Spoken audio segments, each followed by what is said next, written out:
what's going on, everybody? I'm Noah from PhoneDog.com, and you know, everybody in Sprint and Palm land is waiting for the Pre to come out. But in the meantime, Sprint and Palm dropped an interesting little device on us, you know, kind of a little bit of a harbinger of things to come in certain ways. It's the Treo Pro. It's a Windows mobile device. It borrows, you know, kind of from the Centro with the keyboard and kind of the overall look and size and stuff. But then it's got some new design cues that kind of have me thinking Pre a little bit, with the rounded corners and the black glossy plastic and all that. Windows Mobile 6.1. You know, it's an interesting device because it's thin. It's got you know, it's relatively zippy for Windows Mobile. It's got a 3.5mm headphone jack on the bottom. It's an attractive price point. But how does it fit in? I mean, everybody's waiting for the Pre, and then Windows Mobile users, either, you know, the Touch Pro on Sprint for the hardcore business people, or folks waiting for the new round of devices, the HTC, the Touch Diamond 2, the Touch Pro 2, and Windows Mobile 6.5 to be released. So, you know, kind of interesting. Where does the Treo Pro slot in? Is it a good choice for you? I don't know. Let's find out. So like I said, overall, I really was struck with the look of this phone. It's got this kind of like futuristic, stylish, but understated vibe going on that I really like. It's nice and thin. It's one of the thinnest, you know, full-featured QWERTY smartphones you're going to find, let alone on the Windows Mobile platform. The black glossy plastic and the rounded corners and everything, you know, make it. I think it's got a style that is equally at home in the boardroom as, you know, in a tech nerd's pocket or a, you know, a freelancer's pocket or what have you. It's got a cool look, and you know, if you watch the unboxing video, you know I'm a sucker for orange, so the orange materials in the packaging certainly didn't hurt things. But it's definitely got, you know, I don't want to play up the whole Apple. Well, of course I do. I keep doing it. The whole Apple Palm thing, but definitely, you know, there's Palm's taken some cues from Apple, and you know, some not so subtle. There was a thing in the packaging for this phone that says something about how the phone was, you know, inspired by California or something like that, which is right out of Apple's book, which is a little cheesy. But again, you know, looking for great new things coming from Palm, starting with the Pre coming soon. But we're here to talk about the Treo Pro. The funny thing about this phone, in addition to what I already talked about with, you know, kind of, well, where does it slot in the lineup? It's not Windows Mobile 6.5. It's not the new WebOS from Palm. So, like, who's going to buy it? The other funny thing is the keyboard. It's a very Centro-like keyboard. And while it's usable, I think it's too small for a hardcore power user to use. And, you know, a lot of Windows Mobile users are folks who either, you know, don't really care, or they're pretty hardcore and pretty geeky about their device, and they want it to be productive, and they're willing to live with a phone like, you know, the Treo Pro, or the Touch Pro, like I mentioned, that is, you know, they're willing to live with the bulk of it in exchange for having something that's very, very usable. And so the Treo Pro, you know, nice big keys on it. I'm sorry, the Touch Pro, I keep saying Treo Pro. The HTC Touch Pro has nice big keys, very easy to type on in all of its different incarnations, including the Sprint version.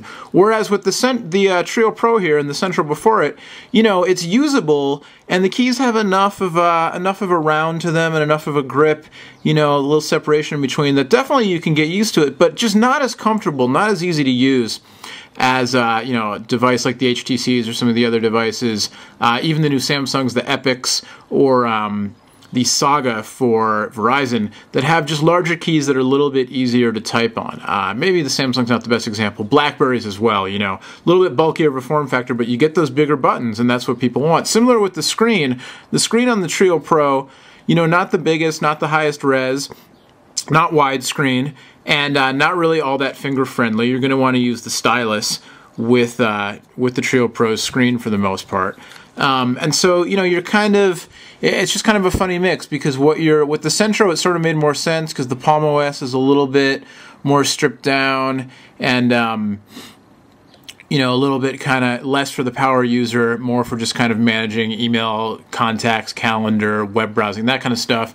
A Windows Mobile device, you know, you're looking for that whole Windows Mobile experience, you know, all the compatibility with all the apps and all that stuff. And with a screen this small, and it's not finger friendly and everything, you know, it kind of left me kind of scratching my head a little bit, wondering who the target market is. Also, you don't see anything on this device, any layer of UI on top of Windows Mobile like you do with the newer devices from HTC. So again, you know, it's kind of that, it's not 6.5. I've said it a million times. You don't need me to hear it. You don't need to hear me say it again. So I'm not a big fan of Internet Explorer 6. I'll show it to you. I would highly recommend installing Opera on the device if you're going to be using it. Get yourself Opera, or even I've tried Skyfire on it, and Skyfire is still in beta, and I think Opera is really your best bet. Much better web browsing experience than Internet Explorer. I'm having some trouble here even. Let's get to go to web address. There we go. So we'll load up PhoneDog. The one thing I can say is I do like the way it appends your URLs with .com, .org, or .net right away. Won't help you if you're trying to get to Delicious, but for .com sites definitely saves a little bit of time. I've had pretty good connectivity testing the phone here in the San Francisco Bay Area, at home, at work, took it out to a few places. In general, you know, connectivity was good. Even when the bars were low, the phone still seemed to find a way to grab onto a signal. It's EVDO Rev A, so your data speeds are going to be pretty fast. You know, with Sprint, my experience has always been pretty good with them. I find they have, you know, at least where I am, the connections are solid, the voice quality is solid, the data's fast. No exception here with the Treo Pro. Haven't had any issues with it. The audio quality's been good. I read a few other reviews, one in particular where they were complaining a lot about the audio quality, but I didn't have any problems with it. It's got a built-in speakerphone, it's got stereo Bluetooth, and then, like I said, it's got the 3.5mm headphone jack on the bottom, which is nice. And so, yeah, IE6, you know, the PhoneDog site is a little bit taxing on mobile browsers, but you compare this to Opera, you compare it to Android, you compare it to iPhone, and there's really not much of a comparison. You don't really want to go this route, I don't think. I'm going to show you Skyfire on this just because it's, you know, it's worth mentioning. We did a little review of Skyfire recently, or not really a review, but a tour of their newest beta.